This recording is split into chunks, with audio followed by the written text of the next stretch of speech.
Most of the stories we read every day about outrageous government waste stem from a category of government funding called grants.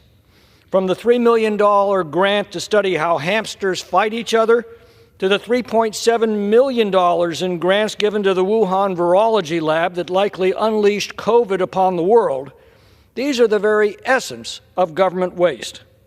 Government grants fall into two major varieties: gifts of public money for every cause under the sun, and grants for local projects of every variety. Now, they're all for good causes.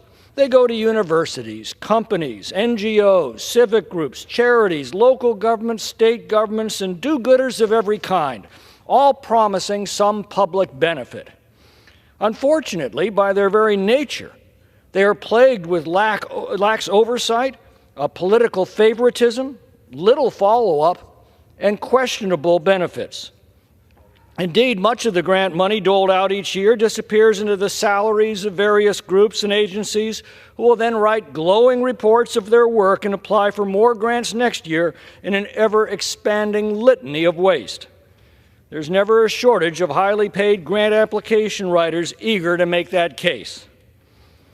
Personally, I like the university, says Dan Aykroyd's character in Ghostbusters. They gave us money and facilities. We didn't have to produce anything. You've never been out of college. You don't know what it's like out there. I've worked in the private sector. They expect results.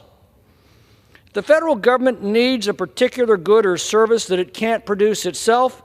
It should send out a request for proposal specifying what it needs and then award a contract to the lowest responsible bidder to provide it. And then the contractor should be held accountable for delivering that good or service. Now, another major class of grant recipients are local and state governments. Now, who can begrudge grants for law enforcement, wastewater treatment, transportation, homeless shelters, or schools? Yet all of these grant programs beg a fundamental question. If a project exclusively benefits a local community, shouldn't it be paid for exclusively by that local community? Why should the taxpayers in Pocatello be forced to pay for sidewalks in Poughkeepsie? Robbing St. Petersburg to pay St. Paul turns our federal treasury into a grab bag for local pork projects that destroys the entire concept of federalism. Local decisions and local money should be made and spent locally. By definition, local grants are lower priority projects that simply can't make the cut when local governments are measuring their own local needs against their own local resources. They only make economic sense if somebody else can be stuck with the tab, and that's what grants do. Money flows from politically powerless communities to politically powerful ones, often for frivolous projects that don't merit a place in local budgets.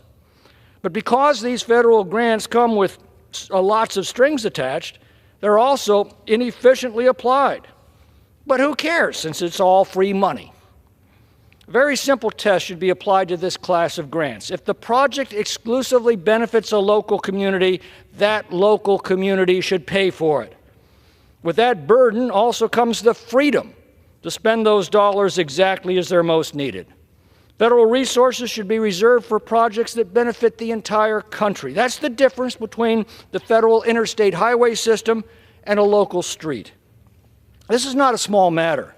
Between 2016 and 2020, federal grant spending ballooned from $675 billion to $972 billion, and that's exclusive of Medicaid grants to states.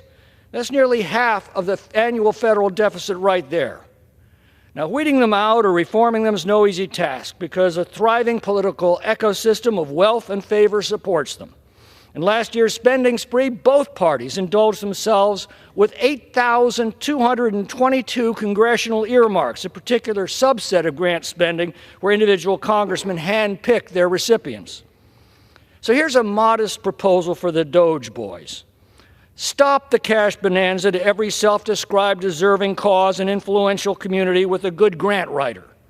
Budget writers and appropriators should look with extreme skepticism on every grant that awards money without results or that robs taxpayers in one community to pay for projects in another. It is time that we protected and reserved the federal treasury for the general welfare of the United States as our Constitution envisioned. I yield back.